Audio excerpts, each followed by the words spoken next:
თქვენ აგროვებთ ფულს კიბოს გამოსაკვლევი ორგანიზაციისთვის და ერთ-ერთი საქველმოქმედო ორგანიზაცია დაგეთანხმათ, რომ $10 მეტს შემოგწირავთ, ანუ მოკლედ $10 მეტი შემოწირავთ, ვიდრე თქვენ მათ გარშე შეაგროვებთ. ანუ თუ თქვა თქვენ შეაგროვეთ რაღაც X-ის, მოდი ესე არ ვიტყვი. თუ თქვენ შეაგროვეთ თქვა 25, ის 35-ს შემოგწირავთ. ქვემოთ მოცემულ გრაფიკსა და ცხრილში D არის თქვენ მიერ შეგროვებული თანხის რაოდენობა, ხოლო C არის საქველმოქმედო ორგანიზაციის მიერ შემოწირული თანხის რაოდენობა. აი კი ბატონო, მოცემული არის 10, 20, 30 და ამ შემდეგ. და აი აქ არის გრაფიკი. დაწერეთ გამოსახულება საქველმოქმედო ორგანიზაციის მიერ შემოწირული თანხისთვის. C, ანუ C-თვის წერთ გამოსახულებას, თუ თქვენ D რაოდენობის დოლარს შეაგროვებთ. ახლა რა ხდება აქ? ესე იგი C, ანუ ის თანხა, რასაც გვთავაზობს საქველმოქმედო ორგანიზაცია, არის დამოკიდებული ცვლადი. დამოკიდებული არის ჩვენ მიერ შეწირულ თუ შეგროვებულ თანხაზე.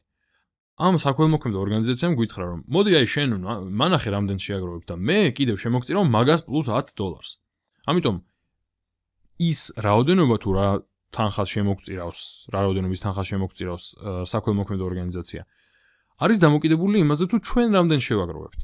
და ეხლა უნდა ვნახოთ, როგორ არის დამოკიდებული. ანუ გამოსახულება უნდა დავწეროთ C-თვის. აი გრაფიკი გვიჩვენებს, რომ აი ესეთი დამოკიდებულება არის. ანუ არის რაღაც მინიშნებასავითაც შეგიძლიათ აღიქვათ, ეს არის წრფივი დამოკიდებულება და რიცხვებიც გვეტყვის საკმარის ინფორმაციას. თუ ჩვენ შევაგროვეთ $10, C იქნება 20. თუ ჩვენ შევაგროვეთ $20, C იქნება 30. თუ ჩვენ შევაგროვეთ 30 და ასე შემდეგ. ანუ ლოგიკა რა არის, რაც თავიდანვე პირობაში იყო. მე რამდენსაც ვაგროვებ, ის მაძლევს კიდევ $10 მეტს. ესე იგი, C ტოლი იქნება D-ს დამატებული 10. და კარგად ვძდება, ნახეთ, მართლაც აი ამ შემთხვევას რომ დავუკვირდეთ. C არის D-ს დამატებული 10, D თუ 10, C არის 20. D თუ 20, C არის 30. D თუ 30, C არის 40 და ასე შემდეგ. გრაფიკი ზუსტად შეესაბამება. ნახეთ, როცა D არის 0, C არის 10. ანუ 0-ს დამატებული 10. როცა D არის 25, C არის 35. ესე იგი, C არის D-ს პლუს 10.